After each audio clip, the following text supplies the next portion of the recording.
Good morning, good evening, wherever you are, and welcome back to the Enterprise AI Show. This is your host, Aaron, and if you're following along at home, on the last intro, I was in Utah, and now I'm in Maryland, but I'm heading back to the massive studios later today. For today's show, we have the second in a two-part series talking about OSS models, both a potentially positive outlook and a negative outlook. And on the last episode, we discussed the potential decline, and on this episode, we'll be talking about potential positive futures for OSS and open weights models. Brandon and I explore the future of open source models, potential role of industry consortia, and how major tech companies like NVIDIA, Google, and others are shaping the AI landscape.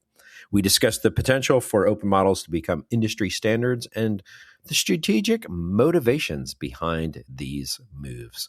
And all of that is coming up right after this break. Today's show is sponsored by Nasuni. There's a growing gap in AI right now between what's possible in theory and what successfully works at scale inside an enterprise. The difference comes down to unstructured file data. Many AI initiatives struggle because the file data they depend on is scattered, unstructured, and disconnected from where and how work actually happens. Nasuni changes that. It brings your unstructured file data into a single, secure foundation so AI, both generative and agentic, can access it with the context, governance, and performance it needs in production. Bring AI to where your unstructured data lives. See what it takes to activate your data for AI and request a demo at nasuni.com/AI. And we're back, and Brandon is here taking over the podcast once again. And for those that listened to the last episode, this is the second part of our OSS models kind of mini series, if you will. And this is the positive take on all of this. We went full Ed Zitron on the last one and took the negative side, and we were the bears to it. Now we're going to do the bulls. So Brandon, why don't we kind of lay this out here quickly of look at, okay, OSS models, do we think they're going to take over the world? And I'm going to point to the why now. There was the NVIDIA Open Secure AI Alliance, which, by the way, that's a mouthful. And everyone but Anthropic joined it. Mm-hmm. And then they even handed it over to the Linux Foundation to manage it and manage the proposals. Could this be the catalyst of what the industry needs? Well, I don't know if that is the catalyst because they need somebody on the marketing team to rename that thing. No one, I don't know if that's going anywhere, but I think, an analogy maybe we should draw that many of our listeners will be familiar with would be the old Kubernetes, right? And the case to be like, why is it open source is that if there are enough stakeholders that kind of, agree with oligarchy, if you will, but if, to say that more simply, it's, if a bunch of people agree that it makes more sense for this to be open because then we all make money rather than, if you will, playing a game of like winner take all, right? And I think you could kind of maybe make the argument that's really what happened with Kubernetes. It's not so much, you can listen to my other podcast, my other co-host has a whole long rant about this, but you could say like Kubernetes was maybe not the best solution, but it was the solution that the industry was like, hey, it's all better if we all just use this and we compete this and we can all kind of protect our domain. So taking that and applying here, I think something along the lines of like NVIDIA, you mentioned, I think we've talked about in previous shows, we talked about Azure and AWS not building a frontier model, wanting a frontier model. Talked about companies that are controversial like Palantir, wanting an open model. Company we haven't talked about as much that's in this world, Apple. I think Apple would be very content for there to be like a model out there. So, and then of course, NVIDIA, they just want people to keep buying their chips. So if NVIDIA believes that like an open model leads to more people buying GPUs, then you will. So you kind of have this consortium, poorly named, you saw it, Open Secure AI Alliance. Maybe if that group of people really do get together and say like, we all benefit from that, and we would like to put together a group that's going to put a foundation model out and it's going to make it available either open source or for very, friendly terms. I think that's the reason that you would be, if you will, bullish, the anti-Zitron take is like, that's what people are going to want to do going forward. And of course, maybe the government even steps in, or governments around the world step in and is like, listen, this technology, it is just too important to allow any one company or even a few companies dominate. So let's make sure that we always have, an open source model. So that would be like to me, the best case of why it gets created. What do you think? So first of all, I agree. I feel like we're just starting to see the beginnings of this as an industry, but I feel like very few things follow new patterns. And I feel like Kubernetes is the exact pattern to follow here of like, okay, company develops it, it gets out into the foundations. Yes, it may not be the best, or it may not be like, I love the Kubernetes as a platform to build platforms kind of analogy. And so the idea here is, okay, great. You have something out there that is the least common denominator. And, if we look at where we are today, like, okay, the models, like they keep increasing in size, and then the training costs keep going up and up and up. And then, oh, by the way, the shelf life of them we've already talked about isn't that great, and we've talked about parallels with the database market, but I think in this instance, Kubernetes might be even better of like, okay, I could see, and we've hinted at this, and this is where we need to record some future shows about this. How important is the model going forward? How important is the harness going forward? And if we get to a point where the harness and everything else that wraps around that model becomes the area of customization, the area of specialization, does it matter the model that's running underneath? And the idea here, I think the industry is really coming to the conclusion. I think, man, if I go, I would say beginning this year, I think the industry was very bullish on customizing your models, take models, fine tune them, do post training on them, make them your own. But then what? Then you got to make the next version of that model, and you got to make the next version of that model. And as we've talked about, there's not a lot of data scientists in the world that can take a trillion plus parameter model and make it special. And so I'm not sure how well that goes going forward. Now, if there was tooling in the industry to do that, great. But I think at the end of the day, the entire industry is moving towards models being a foundation product. And I think you put it best of why did NVIDIA do something like this? Well, because at the end of the day, NVIDIA wants to sell more chips. And by making all of these models, and maybe we do get to the point where there's a world in which there is a Linux Foundation LLM that is co-maintained by a bunch of folks. And, there was I forget what the company was, but there was a company that was kicking in for Kubernetes and was doing all the testing of Kubernetes for a long time there and was funding everything. And NVIDIA starts to fund things. I'm playing the Wouldn't It Be Awesome F World game right now. But I can see a scenario in which we absolutely have something like that going forward, because and what's in it for NVIDIA? I think what's really in it for NVIDIA in this instance is, if this market ever becomes a OpenAI and Anthropic take over the world, well, again, who owns the account? Who owns the customer? And oh, by the way, they could very easily go train it on TPUs. They could go train it on their own custom chips that they're developing. Everyone said they're going to do their own custom chips.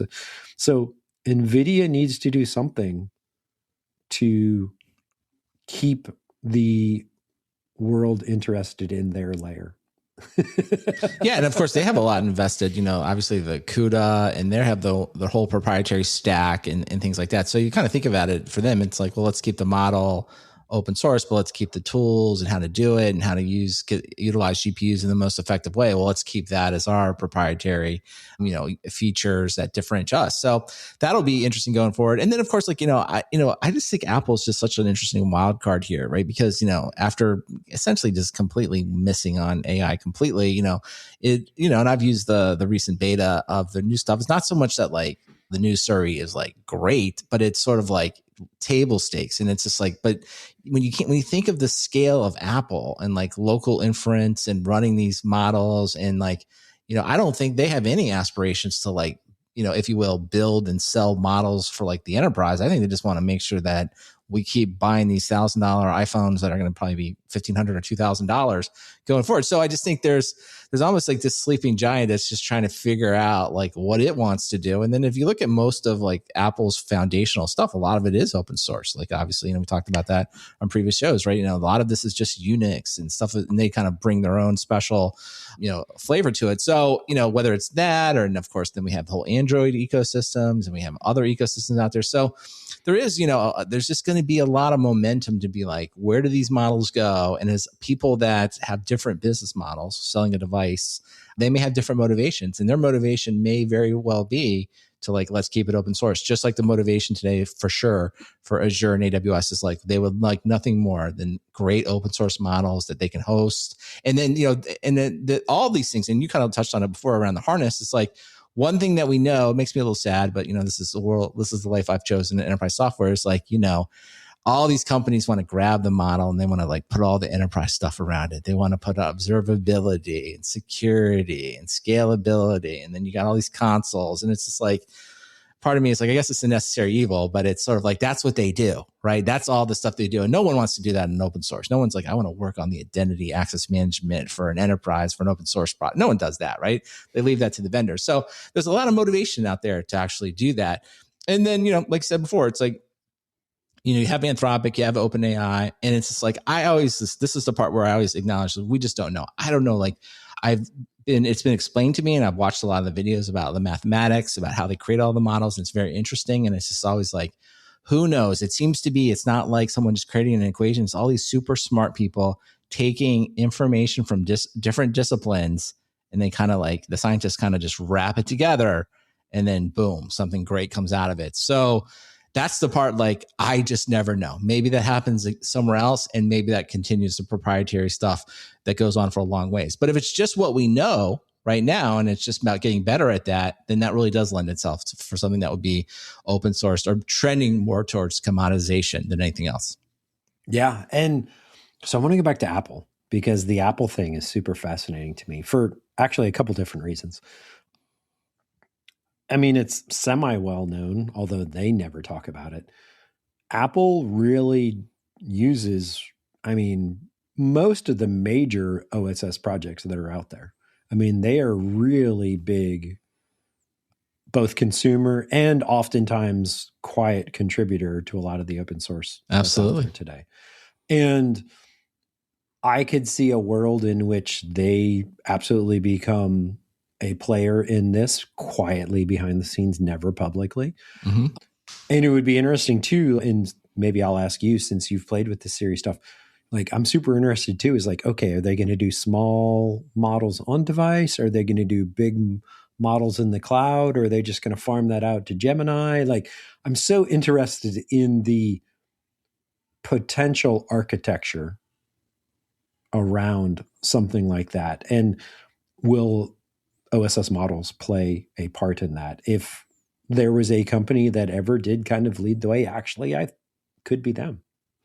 Yeah, and I think the answer to that today, we should maybe take a little time shot, or a snapshot rather, of like what they're doing today. So it's today, the answer is kind of both, right? And the new one, they've got a local model, and that's usually what's doing like the text message, like autocorrection stuff. And then when they use their like world model, they call it, when you go into Siri, which just looks like any other chat bot, that is then going back to their data centers, right? And then you can actually use them just like you would use ChatGPT. And all indications are, this is not breaking any news, that is some version of the Google model, Gemini, that they have highly customized for their own use, right? And then they've got that. And then at some point, it sounds like they're going to have some paid tier, or maybe it'll just be rolled into Apple subscription for those that are heavy users. So that's sort of like the ecosystem that exists now. But you can kind of see, it's like, okay, let's assume the rollout goes well. We're all going to know here soon enough in September. And if they start to see an uptick in it, right? And especially if they can then say, like, actually, turns out we can add to the Apple subscription $5 more, right? For, if you will, unlimited AI usage. And we can start to do things on the device that are very interesting, right? Then I think suddenly, right, they're going to go back and figure out, it's like, well, maybe we should invest in specific models that we need. And that the thing that I think will be different for them is like, it will be very clear where they need to invest. I think where they got caught up was they sort of just sat in a room, made up a bunch of use cases, didn't have a lot of usage, and then promise things that either no one can build or they couldn't certainly build. But this time it'll be much different. It'll be very driven by usage. And I think that's where you can see them going forward to say, well, listen, we don't necessarily want to use the Gemini model going forward. Just like, go back in time, like they decided like, we're going to write a new programming language. We believe Objective-C is dead. We can't go any further. We'll build Swift. And maybe the same thing with Gemini. Or maybe it just kind of goes back to like, we'll call it the natural state of things. Like you like to talk about, everything is just like, there's a natural state. And the natural state maybe is always, if you will, Google and Apple having this like behind the scenes relationship where Google pays them to use the search engine. And maybe this just gets rolled into that. But I think everyone listening to this podcast is an expert at AI relative to the rest of the world. And remember, most people probably their first interaction with potentially AI is probably going to be an Apple device. It's probably going to be this mobile device when it comes out, because a few billion people have used it and they may not even know they're doing it. So just a whole nother world could open up, and a lot of it could drive the use or the creation of open source models. Yeah, agreed. And I think at the end of the day, the future is open source models or open weight models. I don't know that. I think we're going through that difficult growing pains stage right now where everyone is fearful. Everyone is trying to figure out what this future means, and everyone is like worried, especially all these, companies that are burning VC money. They're trying to figure out their place in all of this. And we're all going to figure it out. It's going to be a pretty interesting 6 to 12 months. Absolutely. Sure. So, all right, Brendan. Well, I appreciate your time as always. And for everyone out there listening, thank you very much for listening this week as well. If you enjoy the show, please, wherever you get your podcasts, leave us a rating if you can. And of course, we welcome your feedback for both shows and guests and show topics as well. So for that, everyone, thanks for listening, and we will talk to everyone next week. Thanks for listening. Check us out at theenterpriseaishow.com for past shows, newsletters, and all things enterprise AI.